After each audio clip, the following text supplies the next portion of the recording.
नमस्कार दोस्तों। साल था 2019 जब भारत और अमेरिका की दोस्ती चरम सीमा पर थी। नरेंद्र मोदी और डोनाल्ड ट्रंप की दोस्ती इतनी गहरी थी कि दोनों को वर्ल्ड का बेस्ट लीडर्स बेस्ट फ्रेंड माना जा रहा था। लेकिन जब डोनाल्ड ट्रंप का सेकंड टेन्योर स्टार्ट हुआ तो उनका रुख बिल्कुल बदला बदला नजर आया।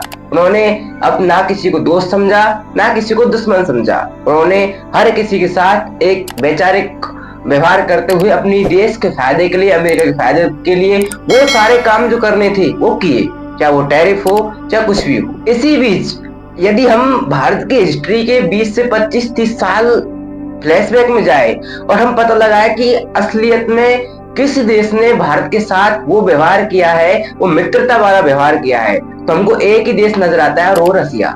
रूस एक ऐसा देश है जो दशकों से भारत के साथ खड़ा है, भारत के साथ कंधे से कंधा मिलाकर खड़ा है, भारत के साथ व्यापार करने को आतुर है।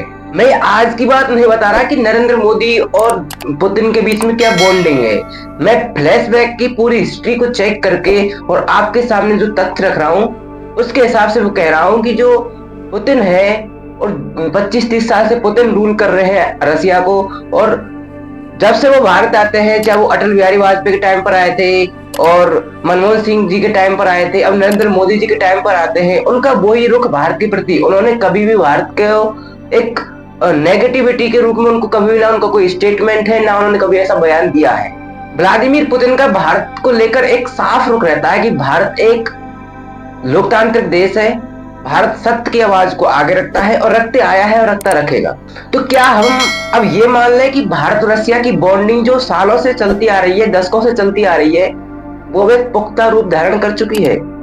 क्या भारत रसिया के संबंध कभी नहीं टूटेंगे? क्या भारत रसिया के सामने ना सिर्फ व्यापार के साथ खड़ा है, बल्कि जब हमारे किसी देश के साथ कोई संकट आएगा तभी भी रसिया हमारा साथ देगा?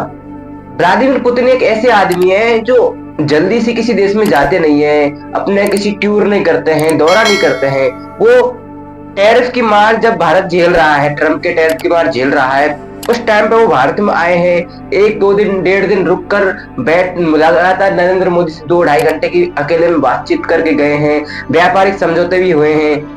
उनके हिसाब से हम अनुमान लगा सकते हैं कि रसिया ना सिर्फ राजनीतिक और कूटनीतिक फायदे के लिए, बल्कि वो हमारे लिए हर जगह हर संभव प्रयास करते हुए हमारे साथ नजर आ रहा है।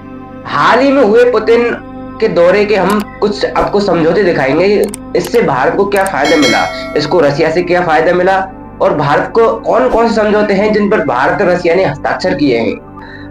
भारत और रूस के बीच में 7 बड़े बड़े समझौते हुए हैं। उन 7 बड़े समझौतों को सीक्वेंस वाइज हम आपको बताने वाले हैं। पहला समझौता हुआ है सहयोग और प्रवासन पर समझौता। दूसरा समझौता स्थायी श्रम गतिविधियों पर समझौता। नंबर 3 स्वास्थ्य सेवा और मेडिकल शिक्षा पर समझौता। नंबर 4 खाद्य सुरक्षा और मानकों पर समझौता। नंबर 5 ध्रुवीय जहाजों पर समझौता। नंबर 6 समुद्री समझौता, समुद्री सहयोग, जो वहां पर जो सहयोग मिलता है वहां पर भी समझौता किया गया है। उर्वरकों भी समझौता। ये बड़े बड़े समझौते किए गए हैं पुतिन के भारत आने पर। लेकिन इसमें एक बात, एक पॉइंट और हमको ऐड करना चाहिए कि पुतिन भारत को अपना सबसे बड़ा सहयोगी क्यों मानता है। क्योंकि शायद ऐसा हो सकता है कि भारत रशिया से तेल खरीदता है, उसका सबसे बड़ा ग्राहक है भारत, इसलिए वो भारत को ज्यादा इंप्रेस करने की कोशिश करता है। लेकिन इन सारी बातों के इर्द गिर्द जो बातें घूमती हैं उनको हम साइड लाइन करते हैं, तो हम ये पाते हैं कि भारत और रसिया के संबंध इस वक्त पर, प्रेजेंट टाइम पर बहुत अच्छे हैं, बहुत अच्छे थे, और हम उम्मीद करते हैं कि आगे भी बहुत अच्छे रहेंगे। हालांकि ट्रंप का खोपड़ा खराब है, ट्रंप का दिमाग खराब है पुतिन के दौरे के लिहाज से कि पुतिन को भारत क्यों जाना पड़ता है।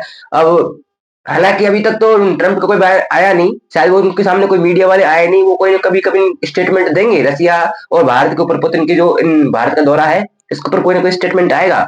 लेकिन सारी चीजों को दरकिरार करते हुए हमें एक ही चीज ध्यान में रखनी है कि फिलहाल टाइम पर भारत रशिया के संबंध पुख्ता है और पुख्ता रहने चाहिए, हम यही उम्मीद करते हैं।